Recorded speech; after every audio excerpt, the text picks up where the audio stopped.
Welcome, ladies and gentlemen, to the Crosshair Prix Fon Track Limits Grand Prix preview on the Inside Line F1 podcast. We say that for a reason because last year when Formula One came to Austria, how many track limits infringements did we have, Kunal?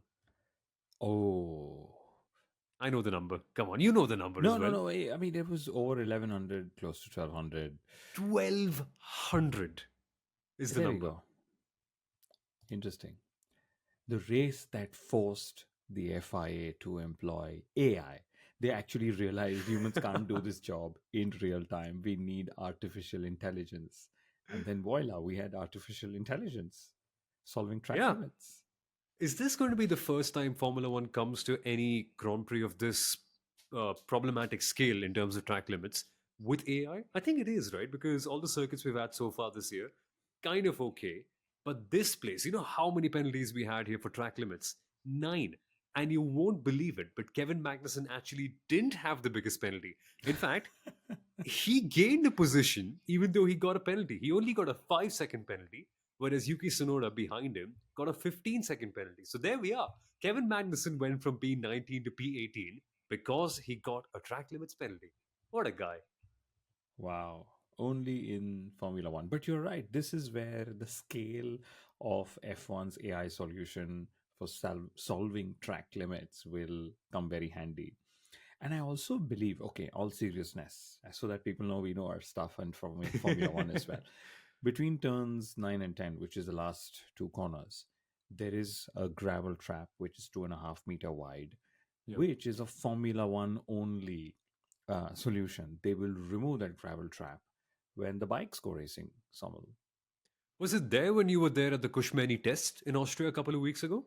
I don't believe so. No, I frankly also I didn't really go. That was the only corner I went till turn 8 and then I sort of walked back because it was literally in the wilderness. It is one of the most gorgeous circuits in Formula One. My goodness, I call it the Wimbledon of F1. You know, when you watch tennis at Wimbledon and when you watch tennis elsewhere, it's a Wimbledon that literally stands out before any, in front of any other place. So it is gorgeous. So we can talk about the circuit a little later. I'd love to share more about the test as well, obviously. Yeah, and actually, we should talk a little bit more about the context heading up into this race before we introduce who we are and what the show is all about. This weekend, we're about to witness a grand territorial dispute. The Dutch Austrian alliance are about to fight the Commonwealth team for supremacy in Austria and then Britain right after this. It's Red Bull and McLaren's home races, one after the other. And believe it or not, these two races are where McLaren have been strongest in the last couple of years. If there's any race to upset Red Bull, it would be right at their home. And that battle, Kunal, is going to be so much fun. And to add to that mix, it's not just Red Bull and McLaren who we are talking about. In 2022, Ferrari won here in dominant fashion against Verstappen and Red Bull. And last year, they also qualified second and third in the normal qualifying session, too. So, three-way battle. Probably not 100%, but we know that McLaren are going to be close. Oh, why don't we just hype up a four-way battle since Mercedes is thinking they're always going to be there? But it seems like it is going to be Red Bull versus McLaren up at the front, and Ferrari and Mercedes just about sort of catching them up. A lot of it is down to temperatures, down to circuit characteristics, the tire compounds in use, and so on and so forth. But will it be a papaya win in front of the Hmm. Orange Army? And then Lando Norris will say, look, so many McLaren. Oh, there we go. I'm There wearing the we colors go. anyway. You're You wearing the know I'm colors. manifesting it properly. Whatever happened to you manifesting a Carlos Sainz win at every Grand Prix of the season?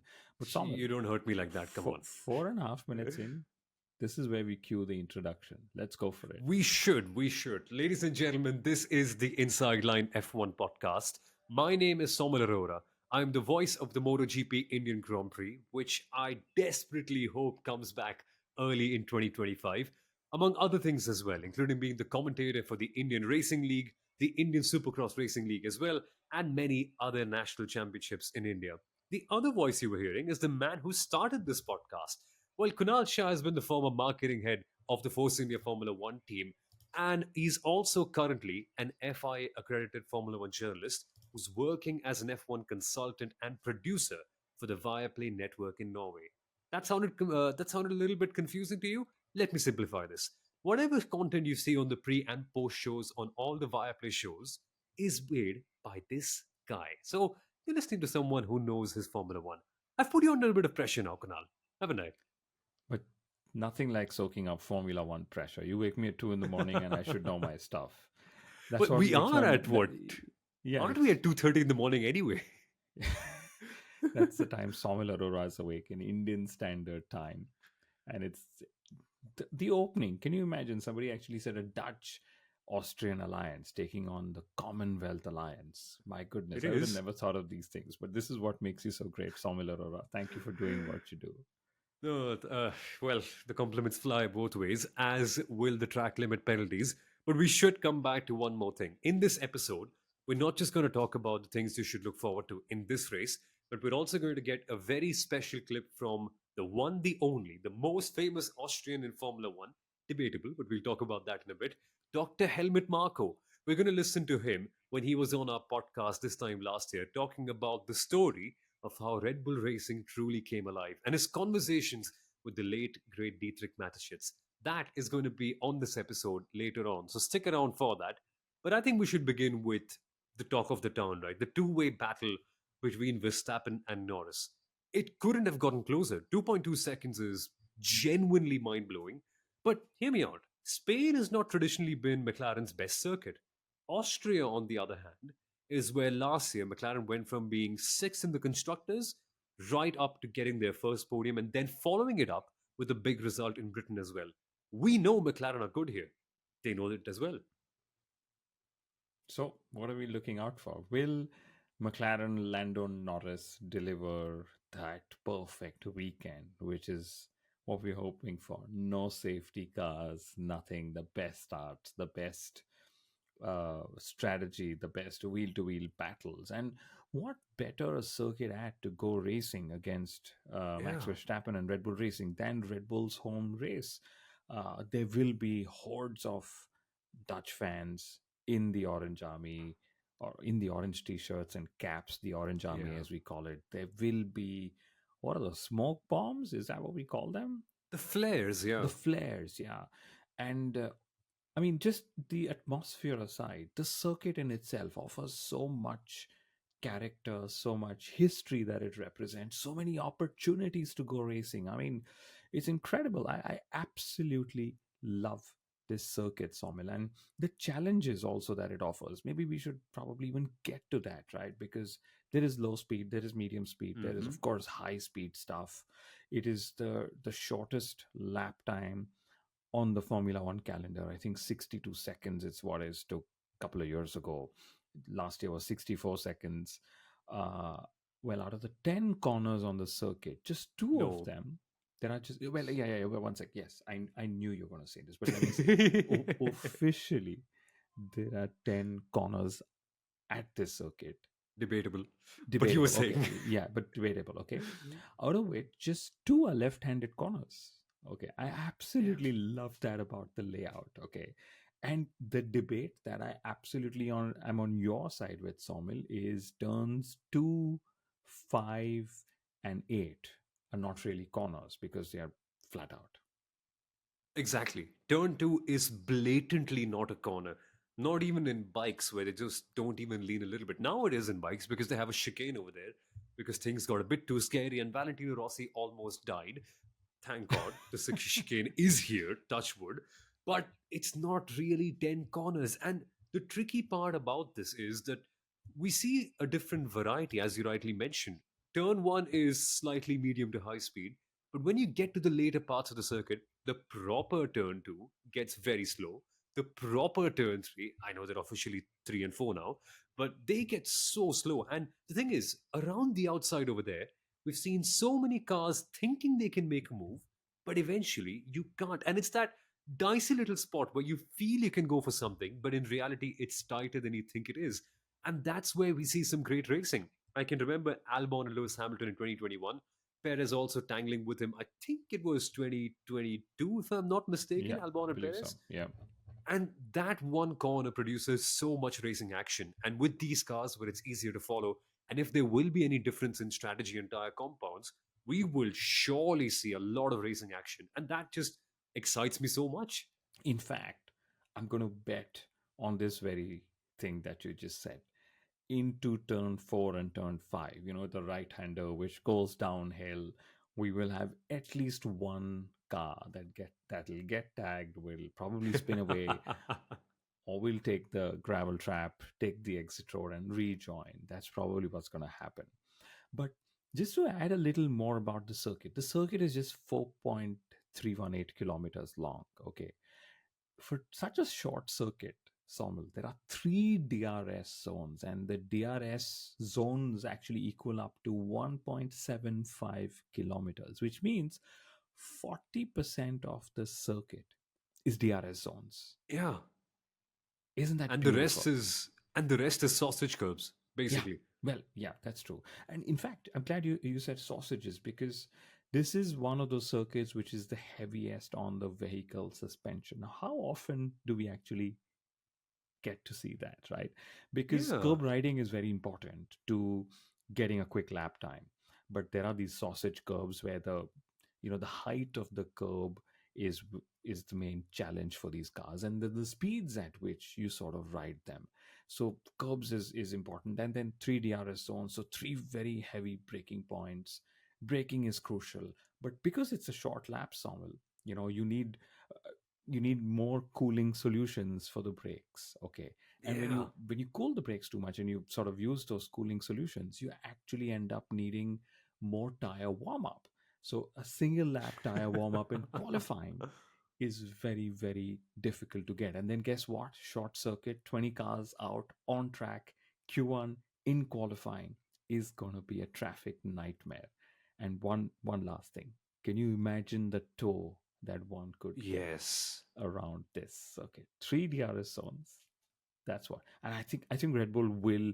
They almost gave they almost gave Verstappen a tow in Spain. Here they will plan to give him a tow. Maybe it's going to be Checo Perez, and further down the road, Nico Hulkenberg will give him a tow.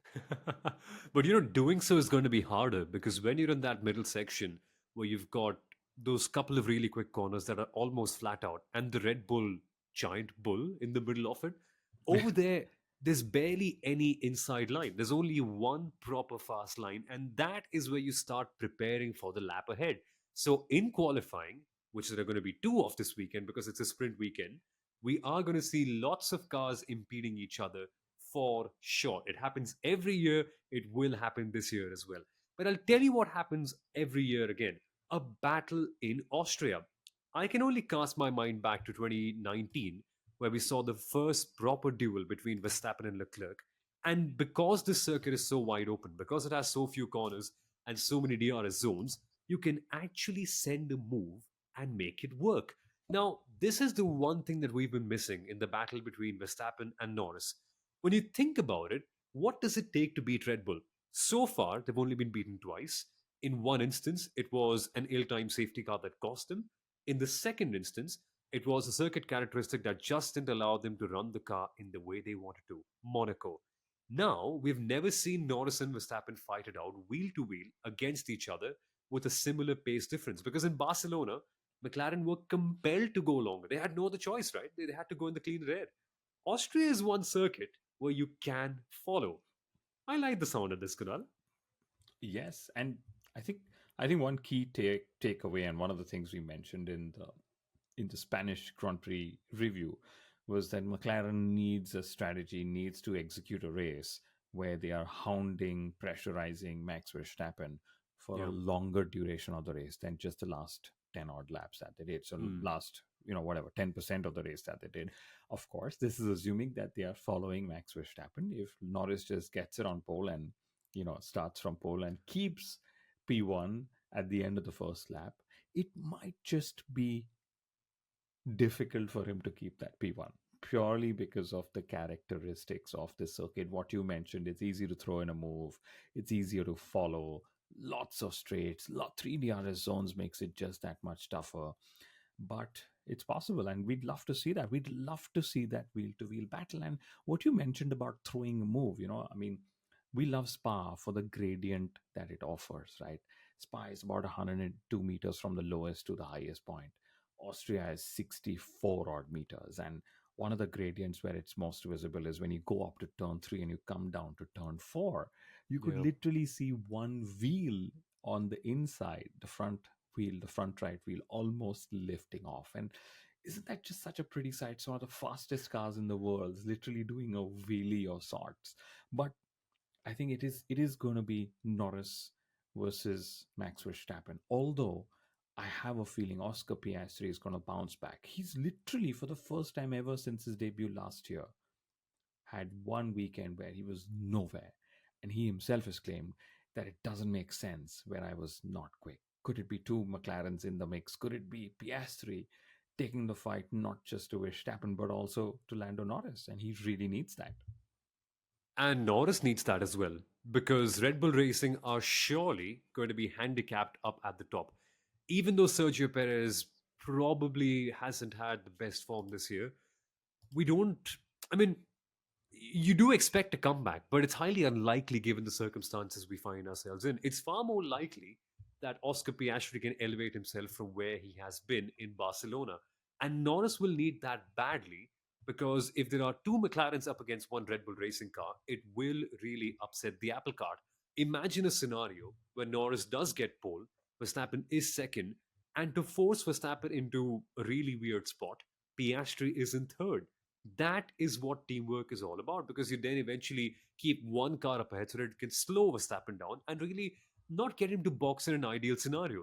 It could so happen that Lando Norris boxes earlier, Verstappen has to wait and then stick behind a slower Oscar Piastri or something of that sort. If Piastri goes longer. That scenario is what McLaren need a second car up there for, and Red Bull need for as well, which And, is and where the pressure on the second drivers is so big. And ladies and gentlemen, this is not Formula Aurora dreaming at 3 in the morning Indian Standard Time. These are the scenarios teams discuss day in and out. They're constantly monitoring what are the possibilities, where the simulations will sort of show the lap times and so on.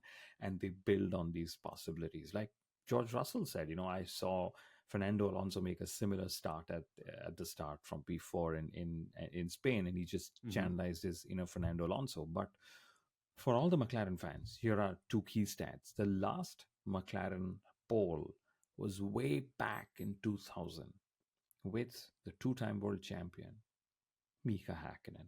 In Austria, you mean? In Austria, yeah, of course. In Yeah. Austria, yes.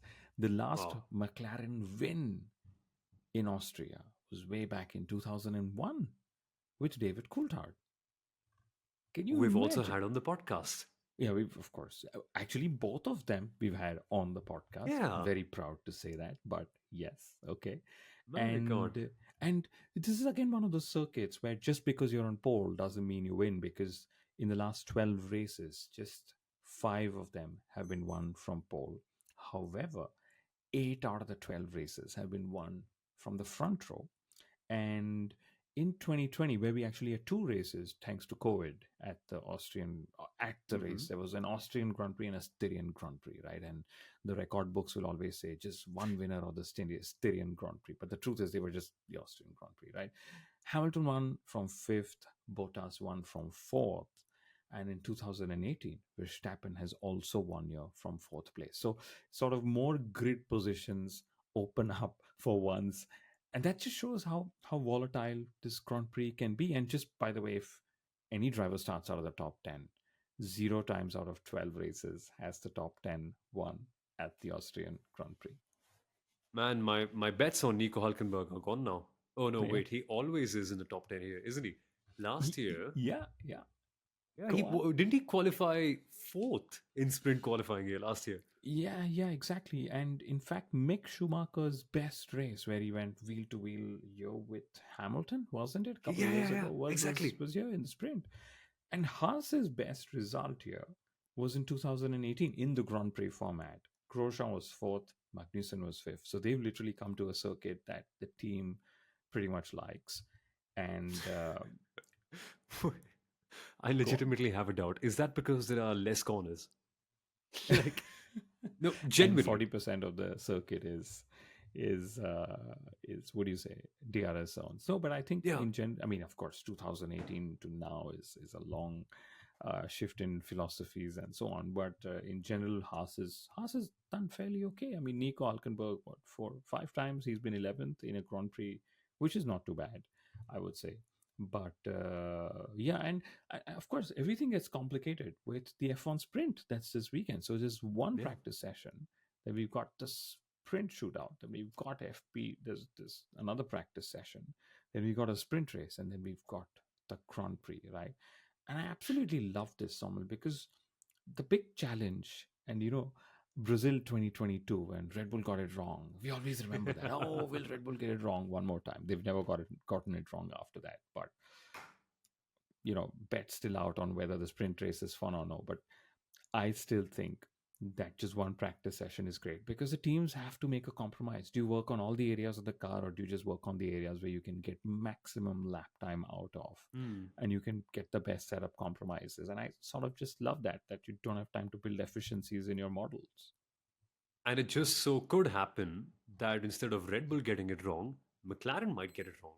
Ferrari might get it wrong. I mean, anyone can get it wrong when there's just one practice session. And we saw this in China as well. So many teams were compromised for that very reason. Verstappen's run was also compromised, but knowing how good that guy is, he eventually got it back in the middle of the race. Not at the start, in the middle. But this is no China. This is Austria, lesser corners, and McLaren generally have been good here. And I did a bit of digging, and I get a feeling that McLaren really have one big reason to be threatening this week, and it's got a lot to do with the rubber, not just the car. Now, cast your mind back to Austria 2023. McLaren heading into this race was sixth in the constructors. Andrea Stella said it has been one of their worst starts. They're looking for a new philosophical idea on the car, which eventually came in at this very race. There, McLaren qualified second with Lando Norris and got their first podium of the year. The tyre compound in that race that they used and really banked upon to get a jump on the Aston Martins and the Mercedes around them was the hard compound tyre, C3. Cast your mind back to Miami this year when McLaren won their first race in ages.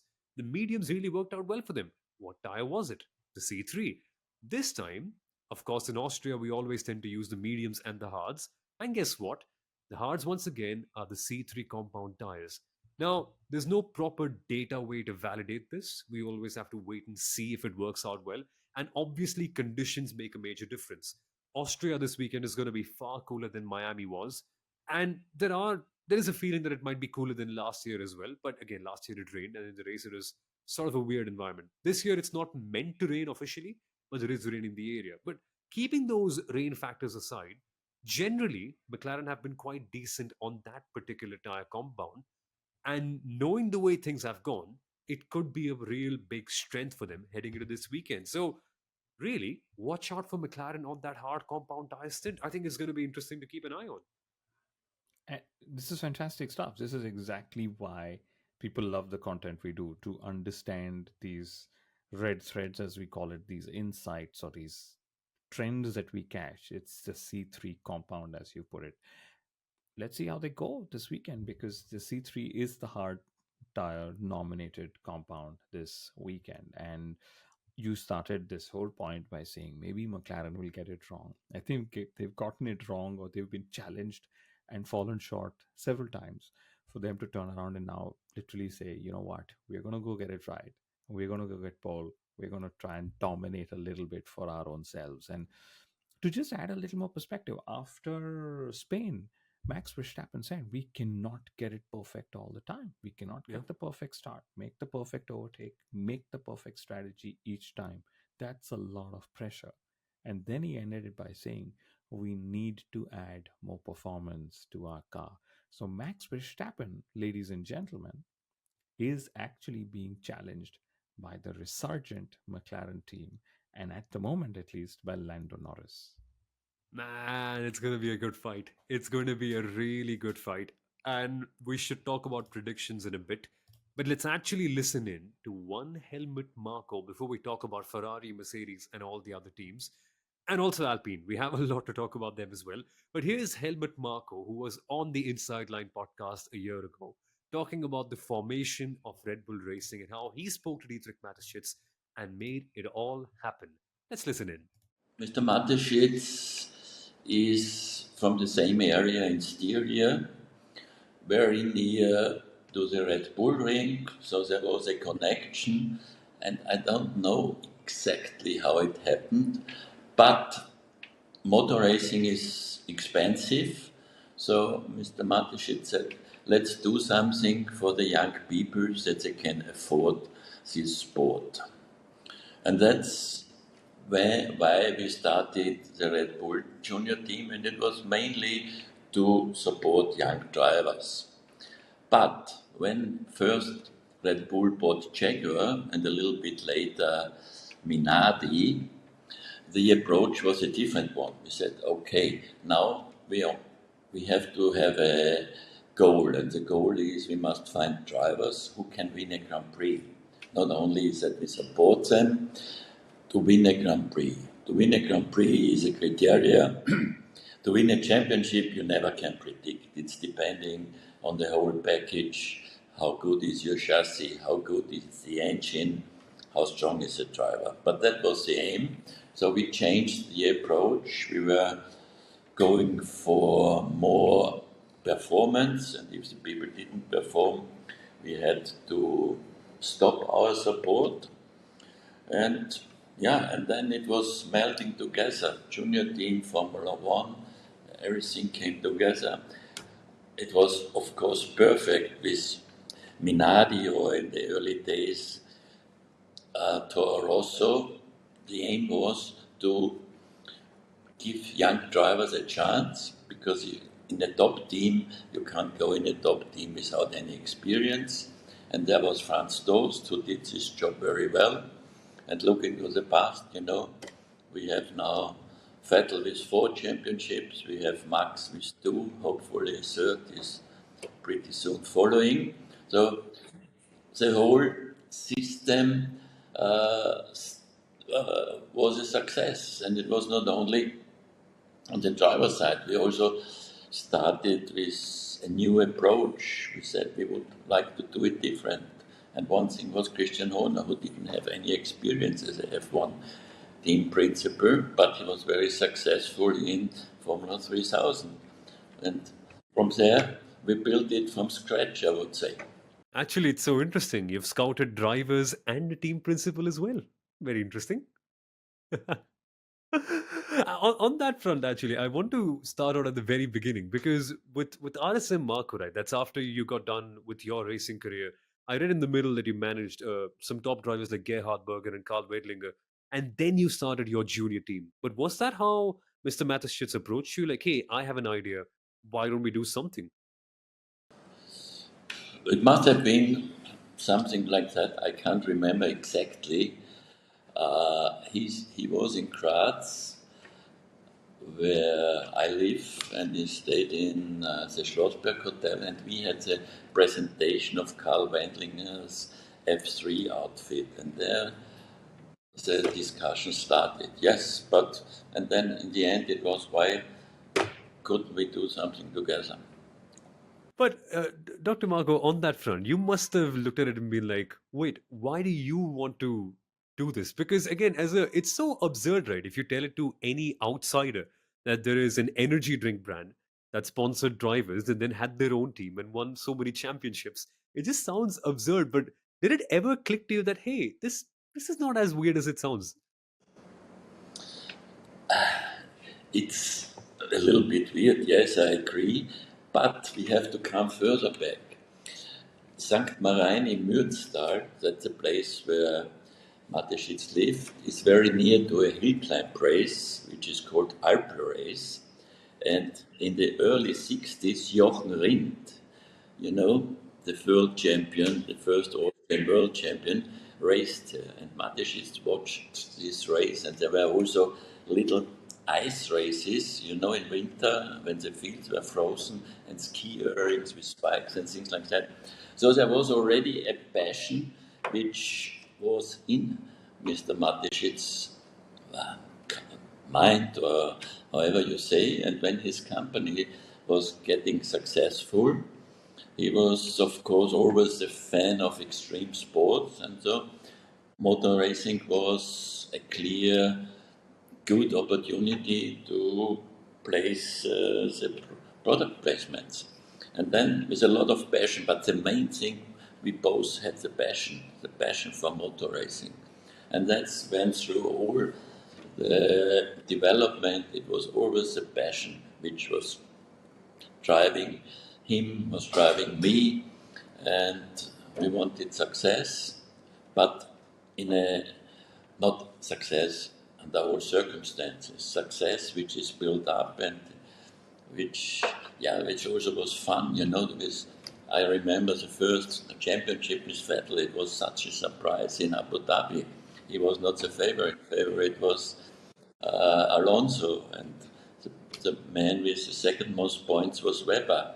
So, and it wasn't decided this the very last lap if we win or not. The same happened to 12. And all this emotion, that's part of our DNA. I love Helmut. I love how direct he is. I love how pinpoint he gets. And it's a very Austrian way of telling a story, right? Just going from detail to detail with precision. But he also didn't just tell stories on the podcast. Told us a lot more about how the decision making in the Red Bull camp works, why they decided to let go of Nick de Vries, how they evaluate their junior drivers, and so many more things. And that full episode, even though it happened a while ago, it's still just as relevant and just as entertaining today. So I get a feeling you should go and watch that one as well. It's timeless, and I've enjoyed a relationship with Helmut Marko for many, many years, and I just love how he just knows the pulse of a conversation, and I love such people.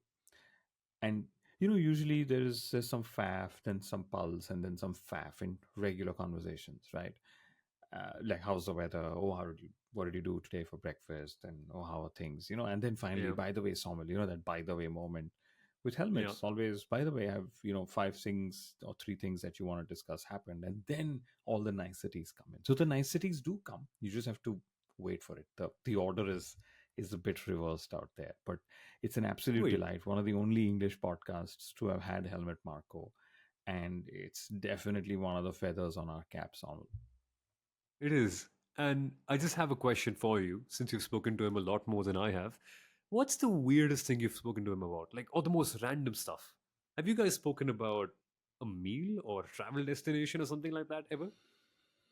20 years from now, I'll tell you what we spoke about. Well, Bec- 20 years from now, we'll also find out why Lewis Hamilton changed his crew before the Abu Dhabi Grand Prix, right?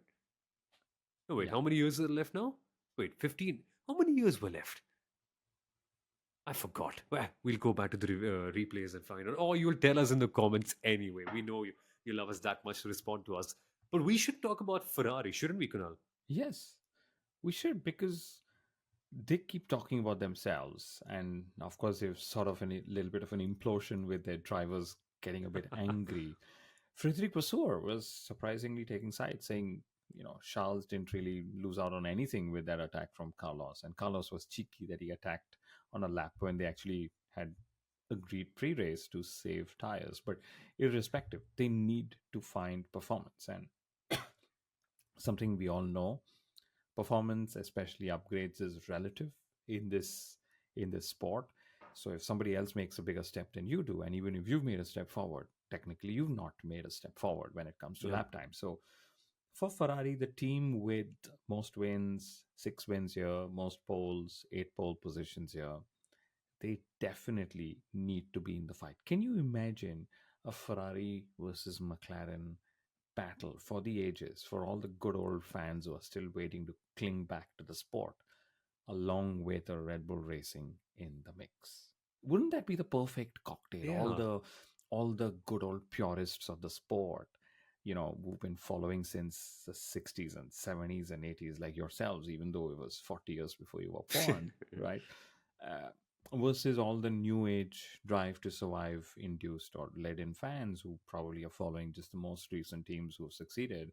And then you bring Lewis Hamilton, George Russell, Yeah. and Mercedes in the mix. I think that's just what would be a heady cocktail of stories, mixes, narratives for Formula One. By the way, talking of Mercedes, they've said the sabotage was not a criminal case, and they've actually given some other ways for Mercedes to Oh, handle that sabotage email that came through. Yes. wait. Tell me more. Like, what exactly did they say? That's all they said. There's That's nothing all they more. said. So all this whole sabotage thing, which went from social media onto real life drama and television, we will have another follow up of that with Toto Wolff later this weekend. But there's nothing. And by the way, you mentioned the most popular Austrian in Formula One. I'm, that you mentioned was Helmut Marco. I'm pretty sure Toto Wolff is extremely pissed and he refused to come onto a podcast just because you Oh, didn't consider him for that.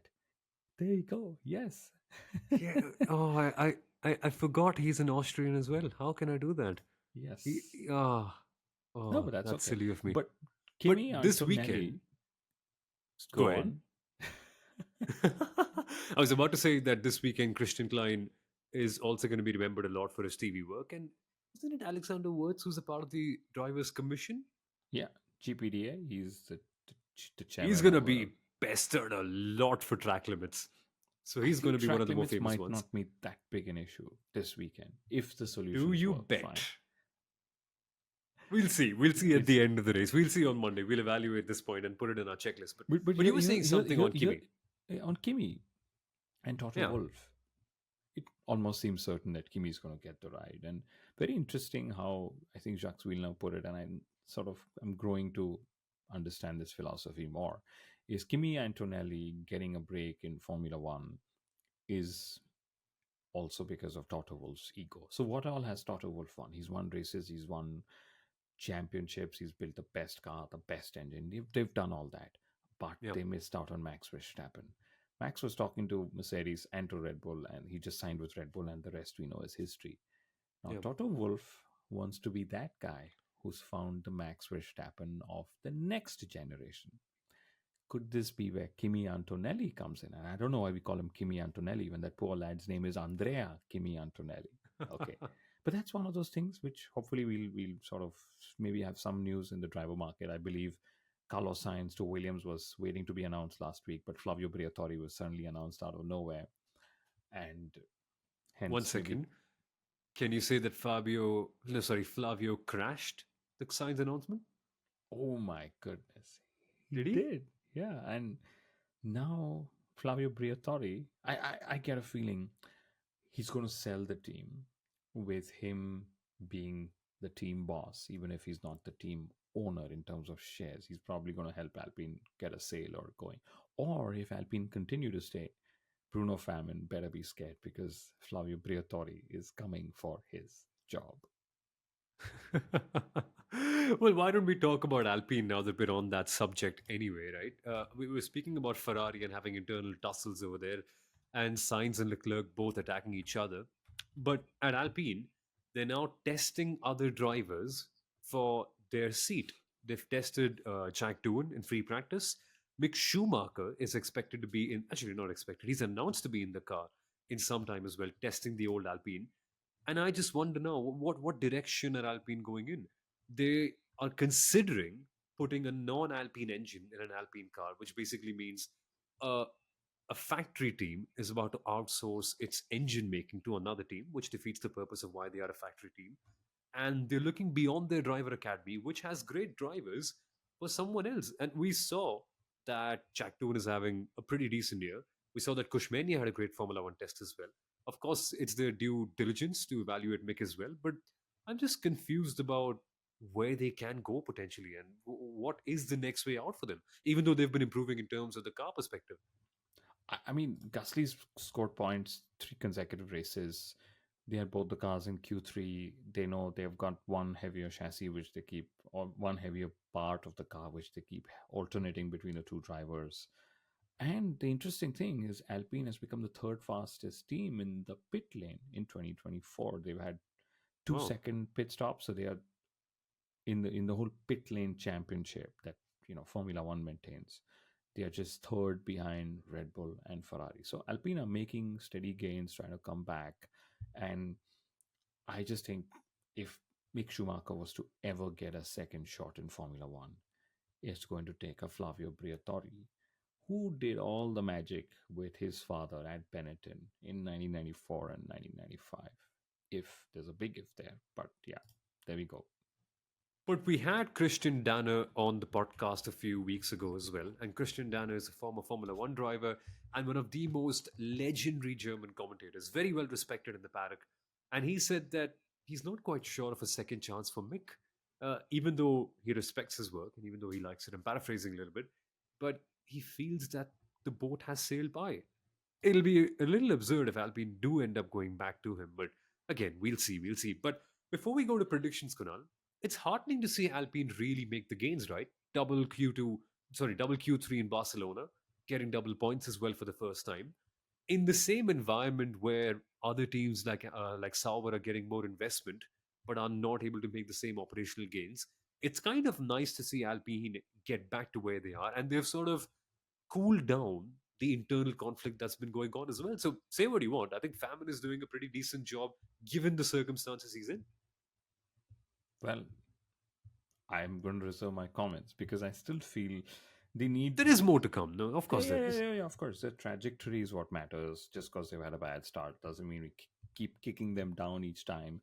I believe, uh, I believe they just sort of lack the tools. If we go back to even what Otmar Safnauer said on our podcast earlier on in the season, that Mhm. Alpine is just behind on tools, which is why they're struggling not just the chassis side, but also on the engine side of things. And let's see where it all goes. But I would love to again see Alpine take the fight because on a weekend when Racing Bulls wasn't doing too well in Spain, Alpine was suddenly quicker than even Aston Martin, and Aston Martin also Yeah. needs a good weekend. So when you put all the pieces together, everybody needs somewhere or the other has had a bit of a blip in Spain, and they need to put a better weekend out there. And again, Alpine, a works team. I would hate for a works team to be sold to a privateer. There's always some bit of more prestige, right? And Alpine is, of course, thrown in the hat in the Carlos Sainz, signing as well. They want to co-sign Carlos Sainz. Pretty much every team wants to do that except for Mercedes and Red Bull. But yeah, there But we wait, I don't yes. get it. How is Alpine a works team? They're a works team that just don't work. Even though they Didn't you are in the right just direction, even though they are in the right direction, the history, You're right, and they've seen more management changes than even Ferrari in the last 5 years, and they wanted to be the Ferrari of France, right? So maybe they are sort of picking some cues, which make them feel like they are the Ferrari of France, I guess.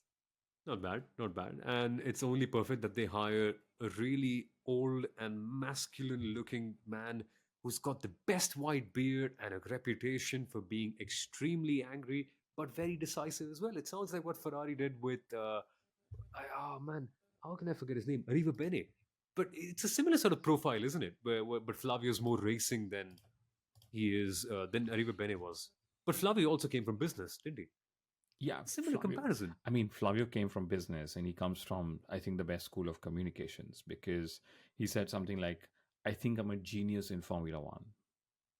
I don't think I've heard Adrian Newey say that till date, but Flavio just believes he needs to be the one saying, I believe I'm the genius in Formula One. Yeah. Did he say that before summer of 2009? He said that now. Oh, he said that now. Yeah, yeah, yeah. Not before Crashgate or whatever. Yeah, he said Fair that enough, fair enough. now. Yeah. Okay.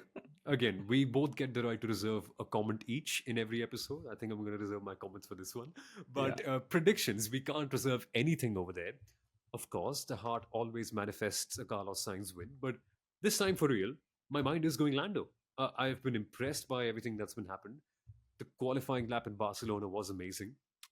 If not two qualifyings, at least once, I expect to see him on pole this time out. And if it's the main one, even better, because McLaren at the front is something we haven't seen for a long while. So I want to see how Verstappen responds to when he's the chaser instead of the one being chased. So I'm going to go for Lando Norris winning the big one. But where's your money at, Kunal? I think it's going to be Max Verstappen, but it'll be a very, very close battle. I still believe to fight operationally, efficiently at the front. There is a bit of lethal. There's a lethal element when it comes to Max and their Red Bull, and when they're in that sort of zone of theirs, which is what they've hit 61 times already in Formula One. And let's also remember, very crucially, Red Bull are disadvantaged, right? They've had fewer wind tunnel hours and the Yeah. whole sliding scale aero regulations that are there, right? Um, for example, I believe after this Sunday's race, the scale for the second half of the season gets decided as well. Okay, Hmm. and Red Bull had 10% of their um, allocation actually cut off from October 2022 till October 2023, which is literally 8 months ago, thanks to their budget cap breach. So I think all of this is also sort of coming into play. Finally, they've sort of hit a peak. They say there are not many incremental gains to make. And I'd love to see how, if McLaren have taken the step forward, even if it's half a step ahead of Red Bull, how Red Bull responds, how Max Verstappen responds, and how I, I, I don't know how it's going to play out, but I just really want that bloody good battle where every room you walk into, people are like, did you watch that? It wasn't Max. Oh, well, it was Lando, but they had to fight for it. I'm waiting for that, because we do that when it comes to 2005, 2006, especially, Yeah. races like San Marino and whatever. Oh, well, Fernando and Michael were just at it all the time. I would love for those conversations to come out of the Formula One circles and more into our social circles and in life, Somal. Fingers crossed. Fingers crossed we get a race like that this weekend. But what are your predictions, folks? Let us know down in the comments and also on our social media channels at Inside Line F1 Podcast, at Kunal Asia, at I am Somal Arora, and also let's not forget F1 Stats Guru Sundaram as well. Fingers crossed that he's recovered very, very soon and we can get him back on the podcast too. Okay, then, folks, we'll see you on Monday for the post race review of the Austrian Grand Prix. We'll catch you there. Bye bye.